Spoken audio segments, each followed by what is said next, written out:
Alright, this is a video about what I've been seeing and stuff. It's irritating me. It's irritating a lot of people I talk to. We all see it, we all hear it, we all know what's going on. Texting and driving, man. Talking on the phone and driving. It's not all that, man. You're going to wind up getting yourself hurt. You're going to wind up getting others hurt. I've seen way too much over the last 2 weeks. I've had people almost come through and get us all jacked up and everything. I had one about go underneath my trailer. I've had one almost put themselves right in front of me, where half of their car was in front of my bumper, the other half was behind the bumper. If that would have happened and they'd have kept coming over and I went to honk the horn, I really couldn't tell you what happened. They'd have had about 69,000 pounds on top of them, possibly. I know my dad was telling me today about yesterday. Apparently there was a young lady that lost her life up near where they live, closed the interstate down. There wasn't much of a skid mark, and the semi was stopped, and she went right up underneath the rear bumper. She went under so far as the bumper of the trailer, and I'm sure you've all seen those bumpers. They don't move much. That bumper was sitting in the back seat of a Ford Explorer.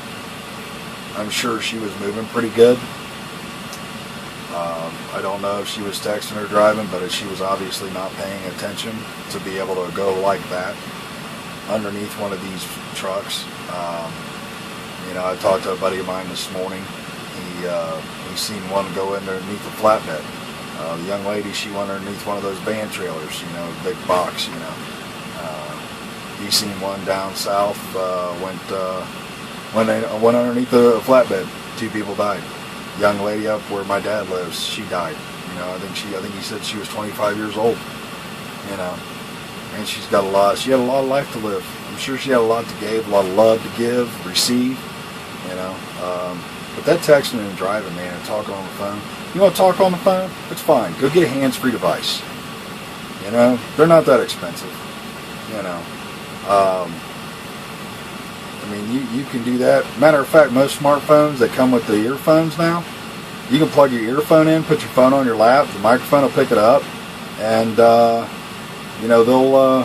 be able to hear you, you'll be able to hear them, but you won't have the phone blocking your peripheral vision. I don't know if you noticed, most people when they get the phone to their ear, they're not turning their head, they're not looking in a mirror, they're not looking in a rear view. Even though a rear view mirror ain't going to show you what's on beside you, it's going to show you what's behind you. Well, when you're changing lanes, it's what's beside you that counts. One young lady that was today, I was talking about, had half her car in front and half her car in back of my front bumper. She'd have came the rest of the way over if I wouldn't have honked the horn. And I know she didn't see me because I watched her get on the entrance ramp. I was in the middle lane. She comes on the entrance ramp. She comes over into the right lane. She decides she wants to go to the middle lane. And I watch her continually move over. And I finally got on the brakes because she was coming right over into my lane. Got on the brakes, Jake brakes going. I'm trying to move over as far as I can into the left side of my own lane without going into the other lane because there was traffic over there, and get stopped, give some room, honk on the horn all at the same time.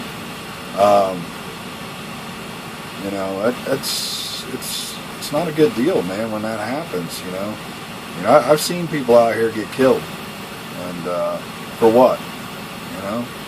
If you're tired, pull off to the side of the road. If you're texting, I'm sorry. I've got my phone set. I've got an auto reply on it. It says, I do not text and drive at the same time, basically. If you really need to get a hold of me, call me. It's an auto reply. Anybody shoots me a text, I turn it on every time I get in the truck. That way they don't think I'm ignoring them. They just know that I'm driving. They know what's going on. Most everybody that knows me knows that I do not text and drive. Just on the simple fact that I've seen what can happen. And I know what can happen. The other thing I want to talk about is the stopping distance in a semi. People, we are rolling with up to 80,000 pounds of cargo. you're rolling with your car, maybe with 4 people in your car and your trunk full, you might be 5,000 to 7,000 pounds. A whole lot easier to stop that than what it is to stop one of these, especially when you're rolling 65. When you see a huge gap between the front of a semi and the rear of the vehicle in front of them, it is for a reason. It's not so we can let you in. It's so that we have plenty of stopping distance, so that we don't, in case of an emergency, we don't hit the car in front of us. You know, we're professional drivers out here. All the ladies and gentlemen that are out here driving, moving 60% of the freight that you ever see on a store, in whatever store you go in, 60% of it came on a truck. And we're all out here trying to get that freight to wherever it's got to go, so that you can have your apples, oranges, TVs, Nintendos, Xboxes, all that stuff. Walmart, everything that goes into a Walmart, if you go to Walmart, comes on a truck. It comes on a truck to a Walmart distribution center, and then the Walmart drivers pick it up from there and they take it to whatever store they got to take it to. You won't have a Walmart if you don't have a truck delivering it to the Walmart. That's the only way it gets there. Doesn't come by train, and there's not a stork like what your mommy and daddy told you how babies came when you were 4, that a stork dropped it off. No, we're not storks. We're human beings that want to go home to our families and our loved ones, spend time with our friends and stuff on the weekends when we do get home. We leave those gaps for a reason. Please quit filling them up. Please quit texting and driving. Please quit talking on the phone and driving. You really feel that conversation about what whoever did whenever at the party the other night last week, no. You know, I don't have anything against somebody talking on the phone if they got a hands-free device. You know, it's no different than talking to your friend that you're going to lunch with, but don't have the phone up to your ear, man. It takes away from your peripheral vision. Now you can't see what's going on around you. You know, you're not going to be able to see it. You're going to go get on the highway, you're thinking you're going to see it.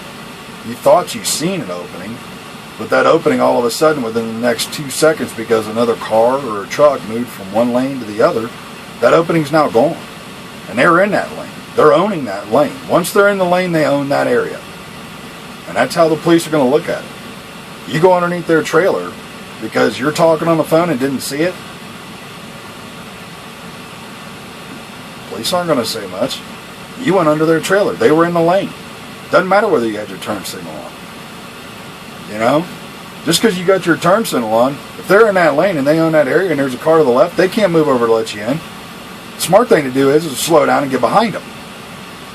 You speed up, there's a gap in front of a semi or whoever, you fill that gap. Well, now they can't stop in time. Even if it's a 4-wheel car, if you fill that gap that they had 2 or 3 car lanes between them and the car in front of them, you fill that up, now they got a half a car lane. Well, they're liable to not get stopped, so they're going to hit you. They're liable to die, you're liable to die. One of you, both of you. If your child's in the car and they hit you hard enough, it could kill your kid, especially a newborn. You know, if they hit you hard enough, they spin you around, they slam you up against a median. So, moral of the story is, man, don't text and drive. You're going to talk and drive, get a Bluetooth. Get some sort of a hands-free device. And please, leave room for everybody, especially the trucks. When we're out there driving, that gap that's between us and the rear of the vehicle in front of us is not there for you to slide into.